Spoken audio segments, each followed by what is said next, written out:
kelompok 3 akan mempresentasikan materi kemajuan peradaban Islam pada masa Daulah Mughal. Sebelum itu, izinkan kami memperkenalkan diri terlebih dahulu, dimulai dari sebelah kanan. Perkenalkan, nama saya Muhammad Nazri Iqbal Pakaya. Dan saya Nur Wahidi Gubali. Saya Siti Fadila Rahmiati Sumaga. Saya Radinda Tufika Asari. Saya Naila Nur Ajizah. Saya Ali Ayatullah Nawai. Saya Rizkula Syafa Junaid. Dan saya Wahyu Faik Lahai. Yang pertama ada bidang politik dan administrasi pemerintahan. Pada masa Daulah Mughal terjadi perluasan wilayah secara masif, dimulai dari penguasaan benteng-benteng yang strategis hingga konsolidasi kekuatan di berbagai daerah seperti Gujarat, Kashmir, Bengal, dan lain-lain. Upaya perluasan ini memuncak sampai pada masa pemerintahan Aurangzeb yang mengarahkan roda pemerintahan secara sentralistik dan militeristik. Hampir seluruh pejabat pemerintahan, baik sipil maupun militer, diharuskan untuk memiliki latar belakang kemiliteran dan diharuskan untuk mengikuti latihan. Struktur pemerintahan dibagi menjadi dua, yaitu daerah dan juga pusat. Pada tingkat daerah, daerah dibagi menjadi subdistrik yang dipimpin oleh fauzar atau komandan. Lalu pada pusat pemerintahan secara umum dipimpin oleh sipah salar atau kepala komandan. Untuk menjaga kestabilan kekaisaran, Kaisar Akbar memperkenalkan kebijakan toleransi yang biasa disebut sulahul atau universal. Kebijakan ini membuat semua rakyat India dianggap setara dan tidak dibedakan antara kasta, etnis, dan juga agama. Hal ini juga membuat para pejabat yang memiliki latar belakang timur seperti India dan juga Afghanistan dapat memegang jabatan tinggi dan membuat pondasi kekaisaran Mughal semakin kuat. Jadi di bidang ekonomi itu terbentuk sistem peminjaman bagi usaha pertanian dan juga pemerintahan lokal untuk mengumpulkan hasil para petani dan juga melindungi para kaum petani. Di setiap daerah itu dipimpin oleh muqaddam atau patel yang nantinya jabatannya itu dapat diwariskan, namun mereka tetap bertanggung jawab pada atasan mereka sendiri. Para petani, para kaum petani itu memiliki hak atas tanah, namun mereka tetap terikat padanya, yaitu pada muqaddam atau patel. Dan juga pada masa Akbar itu perdagangan dan perindustrian pertanian sangat berkembang pesat. East India Company diberikan izin sejak 1600 Masehi untuk mengekspor sutra, nila, dan juga rempah-rempah lainnya. Dan juga mereka mengimpor perak dan juga logam lainnya dengan jumlah yang sangat-sangat banyak.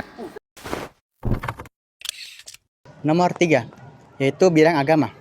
Pada masa Akbar, perkembangan ajaran Islam di kerajaan Mughal mencapai suatu fase yang menarik, di mana pada masa itu Akbar memproklamasikan sebuah cara baru dalam beragama, yaitu din ilahi. Karena hal ini, Akbar mendapat kritik dari berbagai lapisan umat Islam. Bahkan, Akbar dituduh membuat agama baru.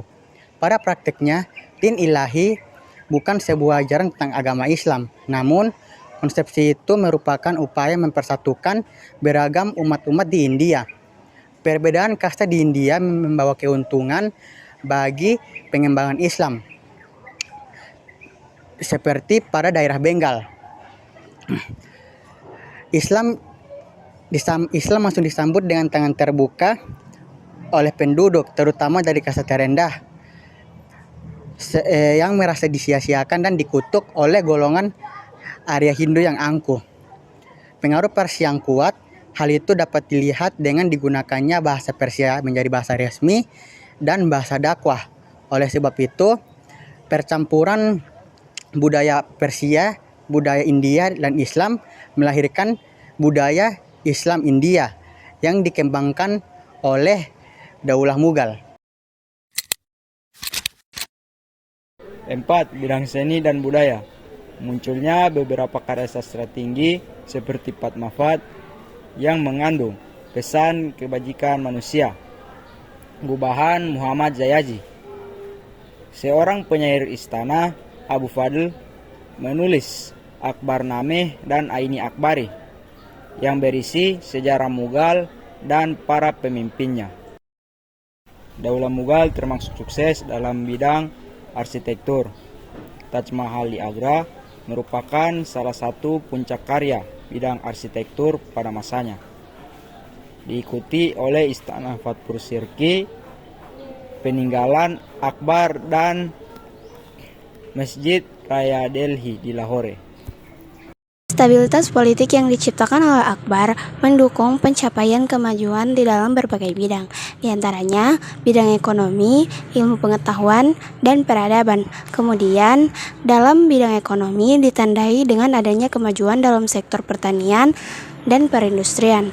Pada masa ini, penanganan pertanian sangat diperhatikan secara terstruktur, karena di bidang ilmu pengetahuan tidak terlalu menonjol dibandingkan dengan daulah-daulah sebelumnya. Justru yang lebih maju adalah bidang seni syair dan seni arsitektur. Monumen-monumen dan bangunan yang masih bisa dilihat sampai saat ini yaitu ada Benteng Arga atau Arga Fort, Benteng Merah atau Red Fort, Taj Mahal, dan Jama' Masjid. 1. Benteng Agra atau Agra Fort. Terbentang seluas 94 hektar, terletak sejajar dengan Sungai Yamuna dan 2 km barat laut dari Taj Mahal. Tepatnya di kota Agra, Uttar Pradesh, India Utara. Benteng ini ada sejak masa Sakarwar Rajarput. Namun setelah jatuh ke tangan Daulah Mughal, Akbar melakukan renovasi besar-besaran pada benteng ini. Butuh lebih dari 4.000 pekerja dan 8 tahun masa penyelesaian. Kota Agra pun menjadi ibu kota kerajaan Mughal dan menjadikan benteng ini sebagai kediaman utama ulama-ulama pada masa Daulah Mughal sampai tahun 1638. Yang kedua yaitu Benteng Merah atau Red Fort, benteng bersejarah yang terletak di Delhi, India. Benteng ini dibangun oleh Kaisar Mughal Shah Jahan pada tahun 1638 sampai dengan 1648 Masehi sebagai istana utama setelah ia memindahkan ibu kota dari Agra ke Delhi. Disebut sebagai Benteng Merah karena dindingnya terbuat dari batu pasir merah yang megah dan kokoh. Arsitekturnya merupakan perpaduan antara gaya Mughal, Persia, dan India yang menampilkan keindahan seni dan kemegahan pada masa itu. Di dalamnya terdapat taman, aula, dan berbagai bangunan penting kerajaan. Serta setiap 15 Agustus, Perdana Menteri mengibarkan bendera dan menyampaikan pidato di sana untuk memperingati Hari Kemerdekaan India. Berikutnya adalah Taj Mahal. Nama Taj Mahal tentu tak asing lagi bagi masyarakat Indonesia. Istana dari marmer putih gading yang terletak di tepi selatan Sungai Yamuna, Agra, India ini sebenarnya adalah makam dari Mumtaz Mahal, istri kesayangan Shah Jahan. Dibangun pada tahun 1632 sampai 1653 Masehi. Bangunan ini dibangun oleh Kaisar Mughal Shah Jahan. Istana ini bukan hanya sekedar monumen indah tetapi juga sebagai simbol cinta antara Shah Jahan dan Mumtaz Mahal. Shah Jahan membangun monumen indah ini untuk mengenang istri yang sangat dicintainya yaitu Arjuman Banu Begum yang lebih dikenal dengan Mumtaz Mahal. Mumtaz Mahal meninggal dunia pada tahun 1631 saat melahirkan anak ke-14 mereka. Kematian istrinya membuat Shah Jahan sangat berduka sehingga ia bertekad untuk membangun monumen indah ini. Bangunan ini melambangkan keindahan, kesetiaan, dan keabadian cinta. Banyak orang yang menyebut bangunan ini sebagai bangunan cinta terbesar di dunia. Jama' Masjid. Jama' Masjid merupakan salah satu masjid terbesar di India yang dibangun oleh Sultan Mughal Shah Jahan antara 1644 Masehi dan 1656 Masehi. Masjid ini menjadi masjid kerajaan sampai akhir periode Mughal. Masjid ini juga menjadi salah satu masjid yang paling terbesar di India. Halaman Jama' Masjid bisa menampung 25.000 jamaah.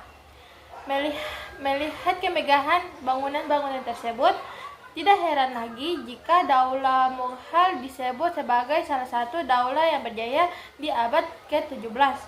Dunia Islam sangat berterima kasih dan beruntung kepada pemerintah India yang telah melestarikan peninggalan ini sebagai salah satu sumber pemasukan. Sekian presentasi dari kami, mohon maaf apabila ada kesalahan.